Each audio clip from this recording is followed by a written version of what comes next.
So, if you can talk, I will. Yeah. Don't worry. I have recording from last year. I'll upload that. Okay, hi. Don't worry. Remember last year we were on.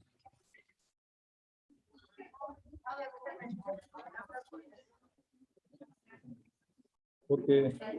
How you guys doing? Assalamu alaikum. Can you hear me at the back? Is that Nancy sitting at the right at the back? Yeah. Can you hear me, Nancy? Okay, that's good.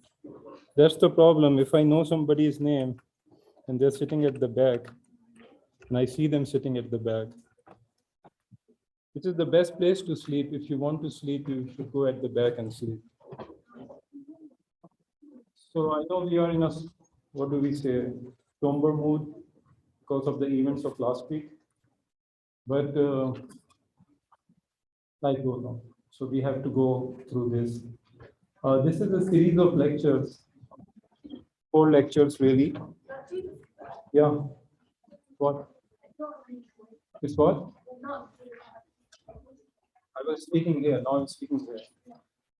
Is it clear now? And you are sitting at the front, you can hear me without the mic. Can you hear me at the back? Guys?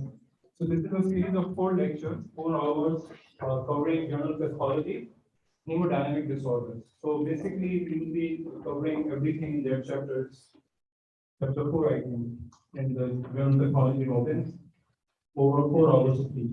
This is part 1. Okay, so these concepts are interrelated. However, traditionally, how we have been doing is that we would do hemodynamic disorders first. The main focus is on edema and its mechanisms. I'm sure most of you know most of it by now. And then we were supposed to do hemostasis thrombosis followed by the shock. This is a sequence in the chapter. But I think you are having a couple of serial cases on shock, right? So secondly, we have changed the sequence and we will be doing the shock first, which is then topic for the next lecture. And then we will do the hemostatic and thrombotic disorders, thrombosis, embolism, and infarction. Okay. So this is the first one, and this is hemodynamic disorders. I hope it works. My so you know why it's not working? But I forgot to tell you. Sometimes the explanation is much simpler than what you think. Is there a way to turn off these front lights? Yeah, because then hopefully, and it's on Moodle, you can download it and display it on your devices. Hopefully this time, yeah. So this is the learning objective. We'll be doing the definitions of hyperemia, congestion, and hemorrhage, definition of edema, mechanisms of edema, causes of edema.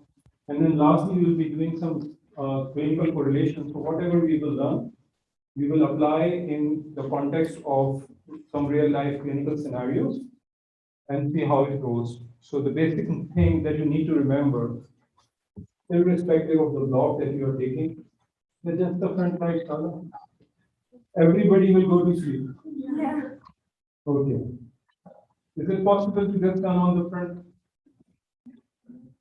Okay, she's trying. It does give you the vibe of a cinema or something, right? Unfortunately, it's just the quality we are going to cover. Okay, so the first definition is hyperemia. Hyperemia basically means increased blood flow. Does it mean? Okay, somebody's tired, just puncture. I really. What's going on today? You know, this is being recorded on Zoom. Anybody listening in who is not here? My God, I'm not this joke at all today. Thank you so much. Hyperemia basically means increased blood flow. The most important thing to remember is that it is an active process. It is an active process, whereas congestion basically just means increased backup of blood, and it is a passive process. So, for example, if we take a physiological example, if somebody is exercising, then more blood will flow to that area which we are exercising. Okay, so this increased blood flow to that area, maybe due to exercise, is going to be known as hyperemia, means increased blood is coming into the vasculature. Whereas congestion basically means that there is some obstruction at the other end, at the venular end, and the blood cannot flow off, either due to an obstruction or the most common cause is congestive heart failure. The most important thing to remember that it is an active process. Hyperemia is an active process, whereas congestion is a passive process. Okay. So this is an example of hyperemia. This is secondary to some inflammatory cause, maybe bacterial infection, maybe something else, cellulitis, etc. And when that happens, we just recently took acute inflammation lecture with Dr. Abrar. You would remember that the first thing that happens in acute inflammation is vasodilation, okay, followed by increased vascular permeability. So these are the two main things that happens in acute inflammation, right? That has been covered with you. So vasodilation in this case, we also call it hyperemia. Hyperemia. Which leg is affected? This one or this one? That's the right prime ratio. It's still early. Many of you have not drank their cup of coffee. So, yeah. So this is an example of congestion. Can happen with something that we call varicose veins. Varicose veins is when the veins in the lower part of the limb, the lower limbs, the valves they stop working. Okay, so when the valves cannot work, the blood cannot be pumped back, and the blood is going to pool in the lower limbs. We call it congestion. The first definition was hyperemia. The second one is congestion. So far, so good. Any issues? Okay, good. This is an example of chronic passive congestion of the liver secondary to congestive heart failure. This is just a morphological appearance. We call it nutmeg liver. Nutmeg. Nutmeg is this thing in Arabic. And if this is a nutmeg, okay? Okay. And if you just expand your imagination a little bit, you can see that the appearance of the liver does resemble somewhat that of a nutmeg. Okay, some of you are nodding. Some of you are saying that Dr. Ryan is asking too much of us. Our imagination cannot expect that much. But basically, what is happening? This I didn't name it, but this is what we call it, nutmeg liver. And the nutmeg liver happens because of congestive heart failure. And in congestive heart failure, what happens is that the blood is going to pool up, right? And when it pools up in the hepatic globules, some cases, not all, some cases, the hepatic globules will lead to an appearance of a nutmeg because the hepatic globules, when we look at it under gross examination, they are slightly depressed, going to cell loss, and they are also accentuated against the surrounding zones of uncongested time, then sometimes fatty liver. So this leads to an appearance of nutmeg. So just need to remember two things. The appearance is known as nutmeg liver, and the cause is congestive heart failure. But Dr. When you say that due to congestive heart failure, what does happen? What happens in congestive heart failure? That's not So heart is actually coming out. Just remember that we have like 5 or 6 slides on congestive heart failure as a mechanism of edema. I will be describing it there again, but for the time being, the heart is failing as a pump. The blood cannot go out. Cardiac output will fall, and the blood will pool up at the back, and that will lead to congestion in the liver. Yeah. Doctor, what makes the nutmeg liver? Sorry. Like It's just a morphological appearance. It is just a morphological and the backflow. Yes. Basically, in the liver leads to cell injury, cell loss, and leads to this appearance, which just means congestion of the liver. Blood is congested in the liver. Yeah, go ahead.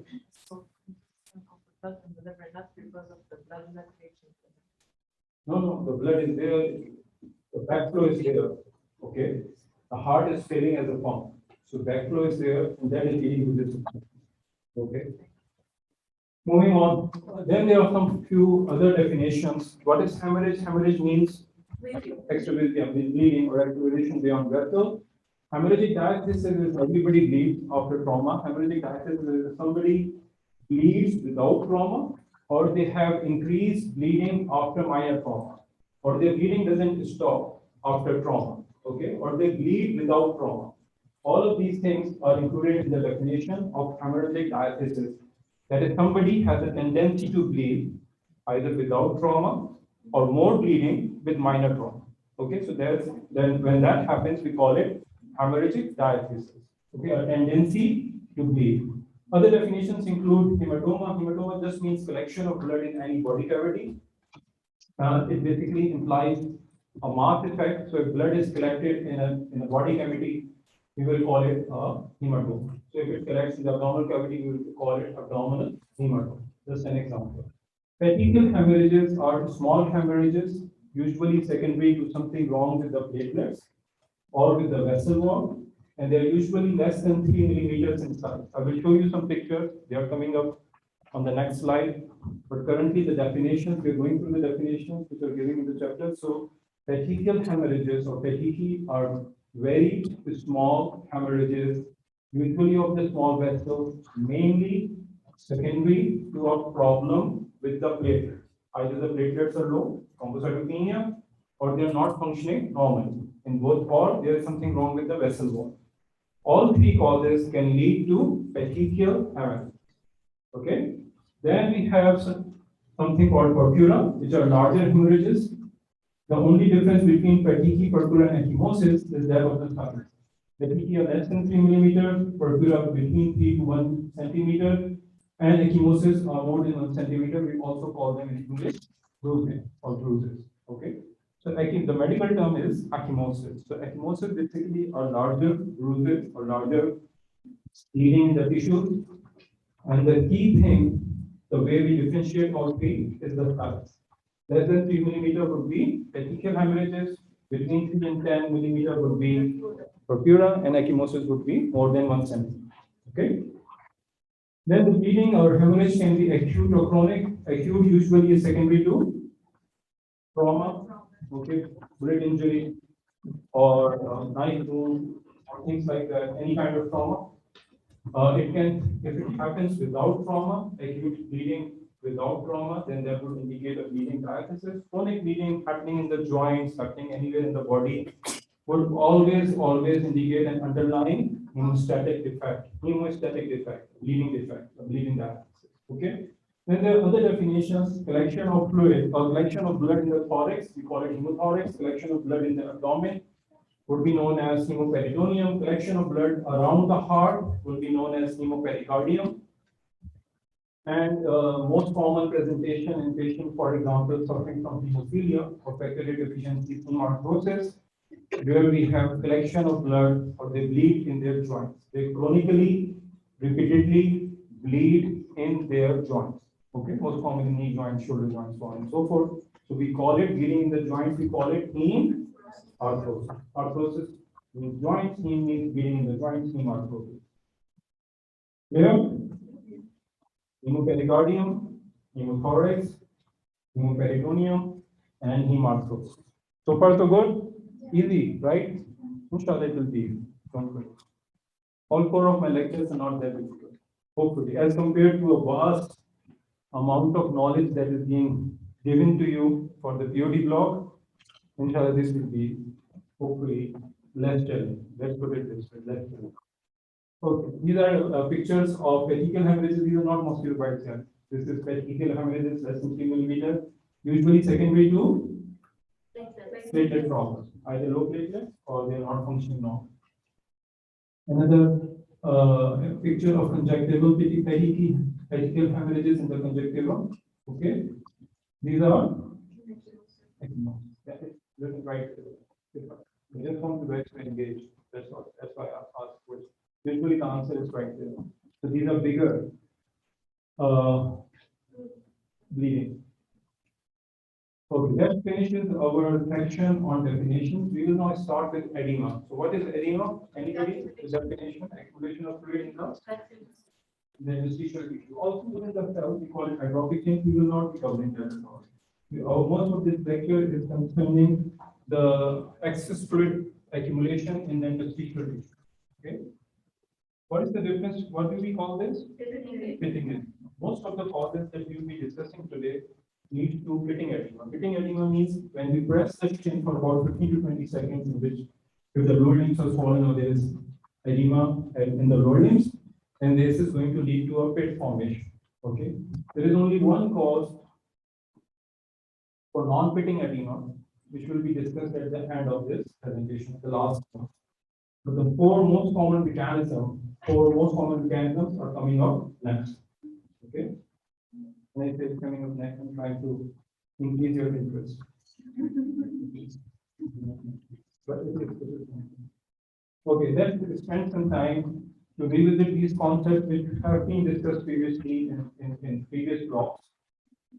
We're not gonna go there. We will start fresh. I don't expect you to remember. Well, some of you will remember. Okay. So the first thing is there are two things. Number one is something that is known as hydrostatic pressure. What is hydrostatic pressure? It is something like blood pressure, and the purpose of it is higher on the arterial end. It is higher on the arterial end and slightly lower on the venous end. Okay. The purpose of the hydrostatic pressure is it is trying to push the fluid out. The second is something that we call osmotic pressure. Osmotic pressure is exerted by the presence of proteins in the plasma, the most important of which is albumin. The purpose of albumin is to keep the fluid within the vessel. Okay. So at the arterial end, we have the hydrostatic pressure, which is around 35 millimeters of mercury, and the osmotic pressure is around 25 millimeters of mercury. So if we subtract this with this, we get a value of 10. At the venous end, the hydrostatic pressure is slightly lower. It's around 18 millimeters of mercury, but the osmotic pressure is the same because the albumin does not go out of the vessels. So it is the same, the osmotic pressure is the same at the arterial end and at the venous end. So if we subtract this from this, it is going to give us a value of 7. So that means a little bit of fluid will come out of the vessels because of the difference in these two pressures. And that is taken care by, the excess fluid is taken care of by the lymphatics. Okay? Okay, so it's by the lymphatics. That means if we understand this concept, we can come up with the causes of edema on our own. Meaning that if there is anything wrong with the hydrostatic pressure, if it increases, that is going to lead to edema. If there is anything wrong with the proteins in the plasma, if the albumin decreases due to any number of reasons, whether due to increased loss or they are not being formed by the liver, then that is going to lead to edema. If there is damage to the capillary endothelium, we call it increased capillary permeability. You have just studied a lot of it in inflammation. So that is also going to lead to edema. And finally, if the lymphatics are obstructed, okay, don't go with the red color. It's not because it's important or coming in the exam. The only reason I put it in red was it wasn't showing up in any other color. Okay, so don't go with the color coding. What is important, I will tell you. Don't worry when the time comes. So lymphatic obstruction is also going to lead to edema. So these are the four main mechanisms of edema formation in the body. Some causes, when we are discussing, we will see have more than one mechanisms in play that is going to lead to edema. So far, so good. Any questions? Easy? Okay, moving on. Okay, the first one is increased hydrostatic pressure. Give me some causes. Yeah. Okay, hypertension. What else? Kidney failure. What else? Yeah, that is the mechanism. What is the cause? SIADS, syndrome of inappropriate ADS secretion. I don't think it's even there, but I'm sure you are right. Who said it? Yeah, you are right. Yeah. Shima. Okay, kidney failure leading to water retention, hyperaldosteronism, high venous pressure, heart failure, venous obstruction, failure of venous valve. All of these are going to lead to increased hydrostatic pressure. We will just be discussing one example of each mechanism. We will not be discussing all the causes, but the mechanism is more or less the same. So we will just be discussing heart failure as an example of increased hydrostatic pressure. So if the hydrostatic pressure increases, it is going to lead to edema. Okay, how and what edema? These are clinical concepts that I will inshallah apply once we have done the basic mechanism. So the last 10-15 minutes will all be spent in clinical interpretations, inshallah. Okay, moving on. So congestive heart failure basically is a generalized increase. This is the answer to your question that you asked. Okay, this is how that is happening. That's why I said I will recover. There's an increased venous pressure, and this is of course going to lead to increased hydrostatic pressure, which is going to lead to the formation of edema. And it is the most common cause of edema due to increased hydrostatic pressure. Most common cause of edema, and that's why we are discussing. If we discuss one mechanism, we can apply the same knowledge in all other causes. So there are two main effects. Number one is increased central venous pressure, and number two is decreased renal perfusion. So why these two are happening? Once, because the heart is failing as a pump and it cannot pump blood, so the cardiac output is going to decrease. And when the cardiac output decreases, the blood is going to back up first into the lungs, then followed by into the venous circulation, leading to an increase in the central venous pressure, and this will lead to increased hydrostatic pressure, which is going to lead to fluid going out, leading to edema formation, right? What kind of fluid would this be? Accurate or transitive? I was asking you, right? Do you agree with them? Right. Accurate and transitive concept have been covered by Dr. Brad, yes or no? Yes. Somebody said no.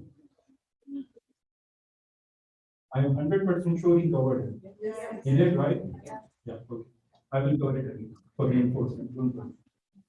So this is going to be a transitive, but you're absolutely right. It is not going to be exudate. The main difference between an exudate and a transitive is that in an exudate, the cells are high and the proteins are high. In a transitive, the cells are low and the proteins are low. That's it. These are the two main differences. If you remember these two differences, sorry. Yeah. High cell count, high protein, exudate. Low cells, low protein, transitive. The other thing, specific gravity, blah, blah, they all come under that. Okay, so these are the two main differences between an exudate and a transudate. High cells, high protein, exudate, low cells, low protein, transudate. The second thing is congestive heart failure because of the decreased cardiac output leads to decreased arterial blood volume. And when the arterial blood volume decreases, what will happen is the kidneys will not see enough blood coming through. Less arterial blood will mean less renal perfusion. Now, kidneys, they are not seeing the blood coming to them. Why? Because the heart is not pumping enough blood. And because the heart is not pumping enough blood, what will kidneys do? They will activate their defense mechanisms. All these defense mechanisms we covered in the renal block first year. So this is just a recap. So they will increase the renin-angiotensin or aldosterone axis, leading to increased sodium and water retention. The vessels in the renal vasculature will constrict, renal vasoconstriction, and increased ADH. Increased ADH will also conserve more water. Is this going to help? No. It is going to worsen the condition. Okay, but the kidneys are doing their job, what they are supposed to do. So they will activate all these defense mechanisms because they think there isn't enough water or there is enough blood coming to them. So they will activate all these defense mechanisms in order to conserve more blood. But ultimately, all of these are going to lead to that's the short form. Yeah, but of course, that's ultimate.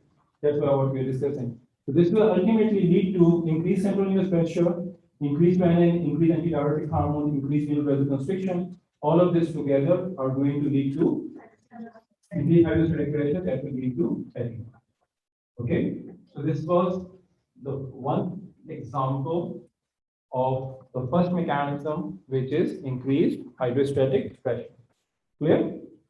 The blood when it backs up is going to lead to congestion in the liver and in the lungs, and that has its own consequences.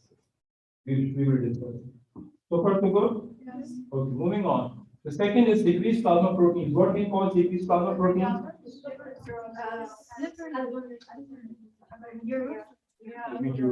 Okay. So the disorder that you're trying to say is nephrotic syndrome. Okay, so there are two main mechanisms. The rational way to remember that is not to memorize these causes, but the rational way is either you're losing proteins or you're not making them. Okay, so how can we lose proteins? We can lose proteins to the kidneys, and the disorder is known as nephrotic syndrome. Or the liver goes into liver failure and it is not making albumin. Okay, and the most common cause is cirrhosis of liver, where the liver shrinks and it becomes smaller in size and all its functions are almost gone. So it will not be able to produce albumin, which is the main protein. Somebody was saying, and then she's wrong. Were you asking the question? Okay. So the most common cause, loss of protein in the urine, nephrotic syndrome, loss of proteins after burns or wounds.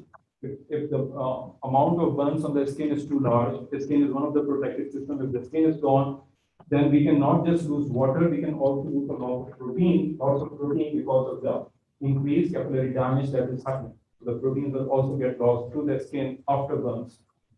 It can also happen in liver failure or cirrhosis of liver, or if somebody is having protein energy malnutrition, kwashiorkor or something like that, usually common in nowadays in African countries. So that can also lead to decrease osmotic pressure, and that is going to lead to headache. Okay. Now, albumin is the serum protein most responsible for the maintenance of the osmotic pressure.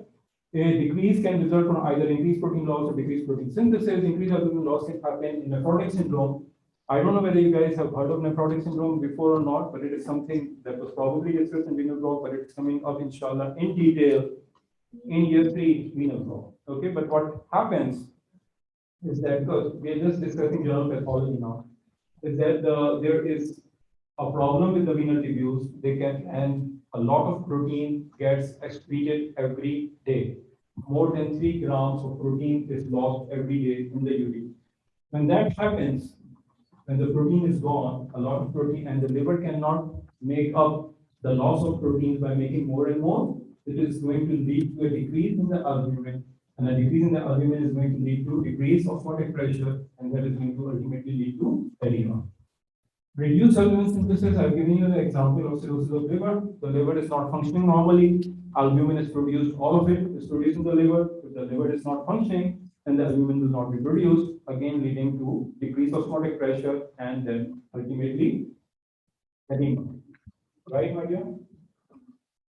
Why are you sitting right at the back? There are many chairs there. You don't want to come and sit at the front? So something is charging. Okay. Because we forgot to put it on overnight charge. Okay, the third mechanism is increased capillary permeability. You just took it. Inflammation. Okay, any cause of inflammation or infection can cause all immune reactions release histamine. Histamine is one of the most potent Yeah, was that is your I'm sorry, is your midterm done? I should not be asking. Oh, I have time to submit the MCQs for this lecture. No, they're not included. Oh, they are not? No, they're not. I should not be asking you, considering that I'm the year 2 director. I should not be asking. How many of you knew that? Very few people know that. Yeah. The year 2 is so beautifully designed, alhamdulillah, by me. I'm being recorded. I don't need to do anything most of the time. I just email 1 or 2 people who this, do that, and then I the whole year. At least this semester, it is very smoothly done on auto. So I don't get much interaction even with the DLC representative. The next semester is a little bit different. So we interact more. So it's Sala and Momo who are the DLC representatives. Next semester we will communicate more frequently.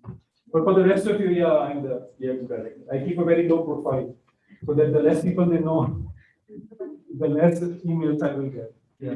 Okay. But having said that, if you have any issues related to year 2, you're most welcome to contact me either directly or preferably through your DLC representative. No. It's not. Inshallah, everything is designed in a way to benefit and help the students. Let's put it this way. She has a very disbelieving smile on her face. He says, her smile says, I don't believe you at all. But this is how I perceive it. Okay? Not problems, more coordination. More coordination for more smooth runnings of the blocks. And more specifically, radiology. There, the neuroscience and health are really excellent blocks. Behavioral science and radiology need some more interaction with the DLC representative because of the assignments and stuff. We are wasting time. Okay, I really want to finish on time at 8:15. Don't want to take even a single. So bacterial infections, toxins, immune reactions, they can all increase capillary permeability by direct capillary damage, either through cytokines and vasomediators, and that can lead to fluid escaping into the interstitial cavity leading to edema. What kind of fluid would this be? Exudate or transudate? Now you get it, right? Exudate. Why would it be exudate this time? Because previously the interendothelial connections were more tight. Only the fluid was escaping. There was no cells escaping. There was no protein escaping. Not because the capillary endothelium have damaged. Okay, the pericytes are damaged and the cells are damaged. This gives a chance for the albumin to go out and the cells to go out. Depending on the underlying cause, the cells can be neutrophils or they can be lymphocytes. We will discuss one or two causes. Now you understood? Okay. Burns, one example. Remember that Burns also came in the previous one. So Burns, as an index example, has two underlying mechanisms. One is increased capillary permeability, and the other is because of the loss of protein, decreased osmotic pressure. Remember that, that's important. The doctor in Cambridge. Just record it. Yes. Yeah, doctor, you consider the fluid to be acidic or Translucent, depending upon what it contains. Okay? I will reinforce this concept, don't worry. Moving on. The fourth cause is lymphatic obstruction. Remember, there was a minor difference between the hydrostatic pressure and the osmotic pressure, and the lymphatics were responsible for clearing up the rest of the fluid, whatever little fluid came out, right? Now, if there is something wrong with the lymphatics, then that is again going to lead to edema. Okay, but will it be localized or generalized? Most commonly, it is going to be localized. So, what can cause lymphatic obstruction? Any type of cancer, lymphomas, especially if they invade the lymphatics, can cause lymphatic obstruction. One infection, and I will show you a picture of this. It's called Mycelium nephropathy that leads to elephantiasis. It basically infects the lymphatic vessels and lead to localized edema, which can be unilateral or bilateral in the lower. Okay. Then surgery after breast carcinoma. This is the picture, and we call it. Do you know what we call it? We call it orange peel appearance. Yes, that one. Who said that? Yes, she knows French. So in English, and somebody who doesn't know French, we will call it purely orange. It's totally wrong. I know that. Okay, but the correct pronunciation is what she just said. Yeah. Yeah. I don't know French, but from what little I know, they have a lot of silent letters. They keep everything silent. And anyway, no jokes. Moving on. And if there is congenital absence. So impaired lymphatic drainage means lymphedema, usually localized, usually due to inflammation or cancer obstruction. Filariasis is an example, secondary to Mycelium nephropathy. The appearance is known as elephantiasis. Elephantiasis means legs like elephant. Usually this Mycelium nephropathy infects the lymphatic vessels in the lower limb. It is destroyed and that leads to a lot of edema. So we call it elephantiasis. Okay. If we have resected the lymphatics, for example, after breast surgery, breast cancer patient, then that can lead to arm edema. Obstruction of the superficial lymphatics in carcinoma of the breast can lead to edema of the breast skin with an unusual appearance. We call it orange peel appearance, or this one, okay. This is the picture. Okay, it appears to be like orange peel. Is it? Yeah. Kind of. It is better than the nutmeg. Yeah. Not that much. Okay, thank you. Okay. Moving on. And then the difference on this side, if there is generalized edema, we call it anasarca. What do we call it? We call it anasarca. And this fetus who died most likely at birth, he had some underlying immune problem that lead to generalized edema of the whole body, and we call it fetal anasarca. This is an example of accumulation of fluid in the abdominal cavity. Okay. Why becoming a doctor, you should get used to seeing, especially in pathology, all kinds of pictures. Okay. Abdominal cavity. That is known as ascites. So the thing is, accumulation of fluid. Listen carefully. Listen. Listen carefully. Listen the whole class, not listening. If there is accumulation of fluid in the pleural cavity, we call it pleural effusion. Pleural effusion. If there is accumulation of fluid in the abdominal cavity, okay, we call it ascites or peritoneal effusion. Right? The underlying mechanism are all edema. All the mechanisms that we discussed so far, all four of them, can be the cause of these diffusion, these accumulation of fluid. We don't call it edema in the abdomen. We don't call it edema in the pleural cavity. We have names for them. We call it pleural effusion. We call it ascites. Okay, but the underlying mechanism is the same, and this is important. Why? Because if we know the mechanisms, like we do now, we have just discussed four of them. We can take out this fluid. We can do a peritoneal tap.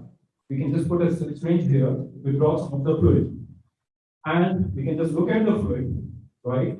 And based upon the appearance and further investigations, chemical and cellular examination of the fluid, we can order further investigations to arrive at the correct diagnosis. Okay, to arrive at the correct diagnosis. I will give you an example. If we took out the fluid from this female with ascites and it was clear, no opacity, then that would indicate that this fluid is transient. It's not an accident. But if it was darkly staining, if it was murky, if it was opaque in color, then that would indicate that this is accident. Now, if we send this fluid to the laboratory and tell them to do a fluid analysis, a peritoneal fluid analysis or septic tap analysis, they can tell us that the proteins are high and the cells are high. And that will confirm your diagnosis that this is an accident, right? Now we can see what kind of cells these are. An example is if they are all lymphocytes, then it is a type of chronic inflammation. And the first thing that should come to our mind is tuberculosis actually. So based upon this, it is number one, collection of fluid, meaning it is edema. Number two, it is exudate. Number three, we did a tap and did further investigation. And then what are the underlying mechanisms that you can think of? In this case, most likely increased capillary permeability because of the infection causing capillary damage. Okay? If we took out the fluid, it was clear. There were no cells and very little protein, then we would say that it is a consolidate. Then the first thing that should come to our mind, because I already said is the most common cause is congestive heart failure. Did you see congestive heart failure? Well done. So we will investigate her heart and see whether it is functioning normally or not, and then appropriate investigations accordingly. You can do an ultrasound of the heart and so on and so forth. That we call echocardiography. Yes. The chronic liver problem, will it be exudate or temporary? What do you think? So her question is, and it's a very good question. I was going to come there, but thank you for asking. Is if it is liver cirrhosis, for example, if the patient has cirrhosis of her liver cirrhosis, okay, then what kind of fluid would this be? Would that be from? Because there isn't any protein. There isn't any protein anyway. The fluid that is coming out is going to be found. Does that answer your question? So 3 clinical examples I've given you. Fourth example, I could giving that example, but anyway, this looks like a good class. If there is anything wrong with the lymphatics in the abdomen, okay, then that can also lead to lymphatic obstruction, and that can also lead to edema or peritoneum. In that scenario, the fluid is going to be milky white in color, milky white in color. Okay, because of the lymphatic obstruction and the lymphatics being obstructed, the lymph is going to flow. Okay. Finally, so these are some of the clinical correlations that we have discussed, some of the causes that we have discussed. The reason we are discussing is it is very common to see pleural effusion or peritoneal effusion or ascites in our clinical practice. So we should know the underlying mechanisms that underlie it and then be able to order appropriate investigation. Okay. Finally, pulmonary edema may cause death, which is the number one cause of death nowadays due to corona. Because there isn't any oxygen and carbon dioxide exchange happening, and the patients are there's a lot of damage to the pulmonary pulmonary parenchyma, and that is leading to all of these problems, increased capillary permeability, so on and so forth. And it also creates a favorable environment for infections, so they get secondary bacterial infections in addition to that.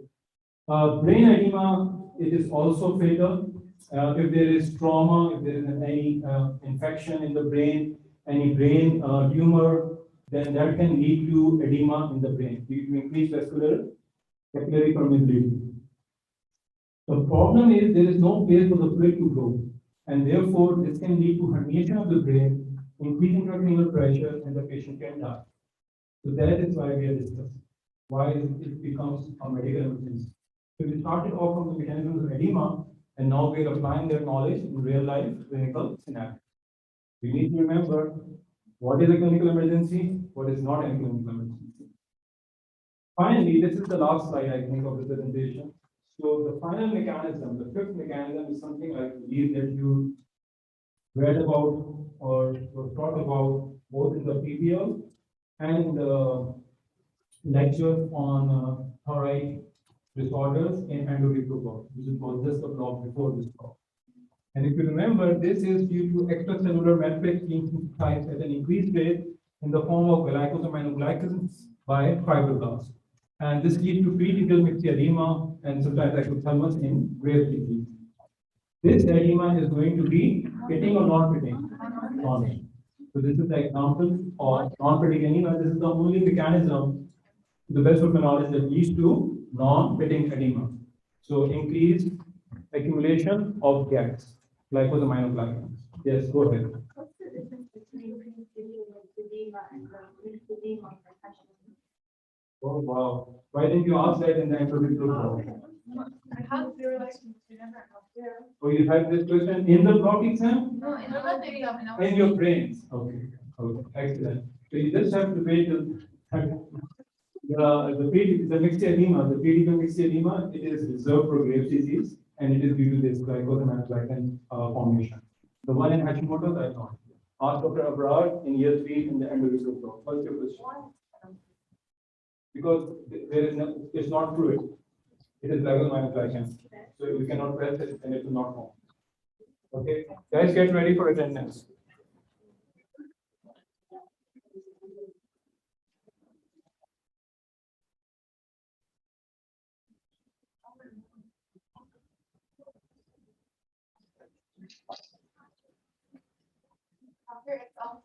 It's what? The date is today is 15th, isn't it? Oh, it's 14th. Sorry, this one. Yeah, it says my name.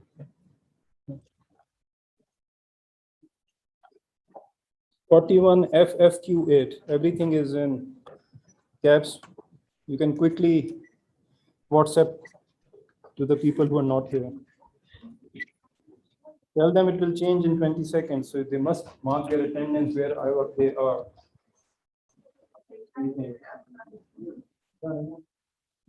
Students will always be students.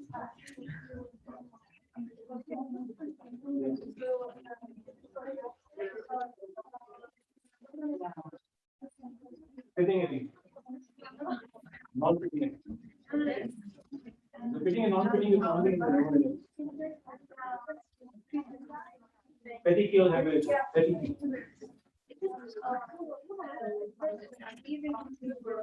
Platelet problem. Or some vessel problem. No. We will discuss it in the third lesson. Do you need me to show this again, or has everybody been able to mark? Is there anybody who has not marked their attendance? Raise their hand. So nobody. Do you remember your number? Guys, do you remember your number? You number 20. Last name or first name? Leena. Leena. This one? Which Leena? Oh my God. How many Leenas? This one? Abdul Majid. Next. Mariam. Maryam. Which one? Sajjad. Your Salim? Okay.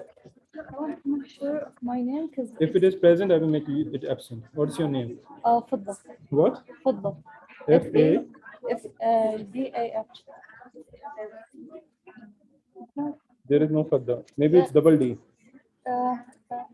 Do you know your friend's name? H. No, this is my name. المطاري. This one. Yeah, is it It's present? present. Oh, okay. No, it's not present. Why? Because you wasted my time. Yeah, what's your name?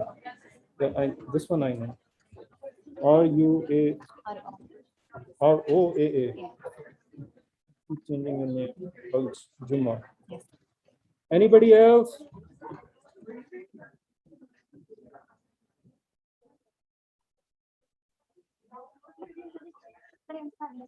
Yeah, it's done. Thank you.